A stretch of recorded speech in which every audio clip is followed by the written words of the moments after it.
Hello my guys, ഇന്നത്തെ video രണ്ട് തലച്ചോറ് നായുന്ന നായ്ക്കൾ ട്രിപ്പ് പോകുന്നത്. ആരൊക്കെ പറഞ്ഞു പ്ലാനില്ലാതെ പോയി അടിപൊളിയാവുന്നു, അതേപോലെ പ്ലാനില്ലാതെ പോകാൻ നോക്കിയാണ്. എനിക്കൊന്നേ പറയുള്ളൂ, പ്ലാനില്ലാതെ പോകണമൊക്കെ ഓക്കെ, പക്ഷേ ബസ് എപ്പോഴാ എങ്ങനെയാന്നൊക്കെ നോക്കും. അങ്ങനെ എറണാകുളത്ത് നിന്ന് കുമ്പളിക്ക് ബസ് നിറച്ച് ബംഗാളിയുടെ കൂടെ രണ്ട് എരപ്പാളികൾ. കുമ്പളി എത്തിയപ്പോഴാണ് ഗവിക്ക് പോകാൻ ബസ്സില്ല. എന്നാ പിന്നെ ഇനി ചായ കുടിച്ചിട്ട് ആലോചിക്കാന്ന് വിചാരിച്ചു. അങ്ങനെ കൊടൈക്കനാൽ പോകാൻ വിചാരിച്ചു. കുമ്പളി ബസ് സ്റ്റാൻഡിന്റെ തൊട്ടപ്പുറത്ത് തന്നെയാണ് തമിഴ്നാട് ചെക്ക് പോസ്റ്റ്. അവിടുന്ന് മാത്രമേ കൊടൈക്ക് ബസ്. ഈ കാണുന്ന പച്ച KSRTC-യിലാണ് പോകുന്നത്. മുമ്പിൽ എന്നെ കയറി കുത്തിരുന്നു. ഇതാണ് ശശി അണ്ണൻ, ഒരു അടിപൊളി മനുഷ്യനാണ്. ഇങ്ങനെ ഞങ്ങൾക്ക് മൂപ്പര് അവിടുത്തെ ഒരു സ്പെഷ്യൽ സാധനം വാങ്ങി തന്നു. ഏതൊക്കെ മുന്തിയ വണ്ടി പോയാലും ഈ മുതലിന്റെ മുമ്പിൽ നിന്ന് പോണ ഒരു ഫീല് വേറെ, അത് ഇമ്മാതിരി പാട്ടോടെ.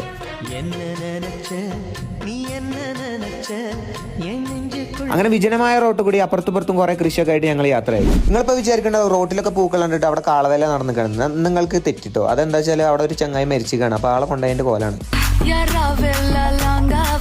ഇപ്പൊ നിങ്ങൾ കാണുന്നത് കണ്ടക്ടറോട് പാട്ട് ആസ്വദിക്കണ പോലെ ഒന്ന് അഭിനയിക്കാൻ പറഞ്ഞതാണ്.